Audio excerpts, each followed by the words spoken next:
Hi guys, so not sure if this is going to help anyone at any point, but I thought I might as well put it out here in case it does, because it might be of use. So I've got a Triumph Speed 4 here. I think this is a 2004 bike, and I was having some issues with the bike not starting. Basically, I would turn the ignition on, and the lights and everything would work okay, but the speedometer wouldn't show anything, and no cranking, nothing. Fuel pump wasn't priming, all that stuff was basically killed. I spent a long time chasing wires and figuring stuff out because there's not that much information on these bikes out there on the internet. So yeah, I'm going to just do a little bit of an overview, give you a picture of what's underneath everything, just in case you didn't need to take everything apart, and yeah, give you an idea of where stuff goes. So let me just show you that now.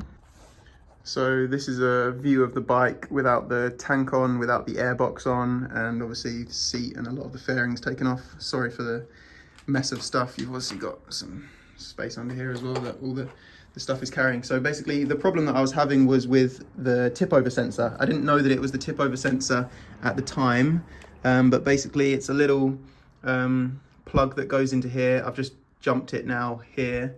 Let me show you what the sensor looks like. It's basically this little thingy here that points up. It mounts just here, over the, well, kind of near the reservoir for the rear brake caliper. You have to take the rear brake caliper off its thing to be able to get this thing out, but it's basically got a little, don't know if you can hear that, got a little magnet in it that tells the bike what's up and what's down, basically so the bike shuts off if it ever tips over.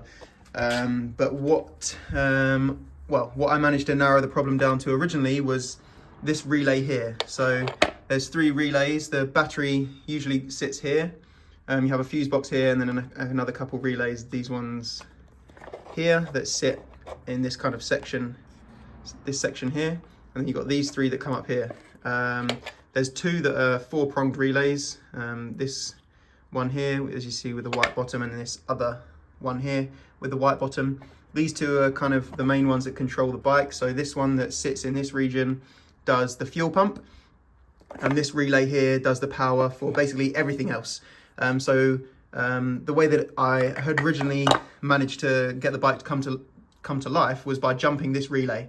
And what feeds this relay is a green cable that kind of runs down here into this main harness, runs up here, and then goes to the ignition coil. So this key on basically sends a signal back to here, or lets power run through here to come to this relay.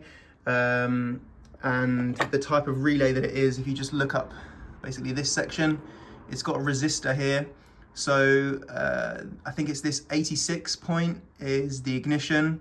These are your 2 powers that it's joining, 30 and 87. So if you jump that, you should be able to get the bike to start, even if you've got this same problem or a similar problem where you're getting a non-start with no lights on the dash. It looks like the ECU's dead. So yeah, the ignition comes from this 86, and then this 85 is actually a ground.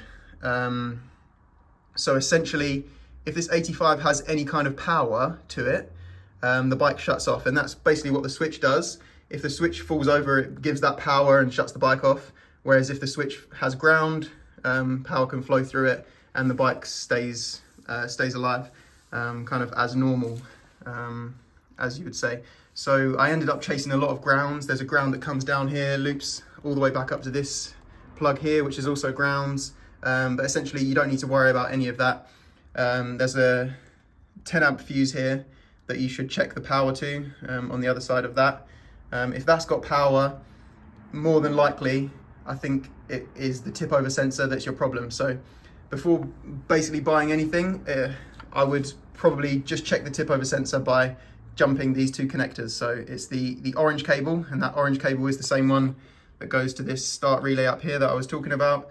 And the black cable is just basically the ground. So once it's grounded, that's when this relay will then essentially work off of the key when you switch the key on. So yeah, basically try jumping this first. If you do a multimeter test on this relay, because of that resistor, it basically shows that this relay doesn't have basically it looks as if the relay doesn't work, but it's not. It's just because that resistor's there. So don't bother replacing that relay at first.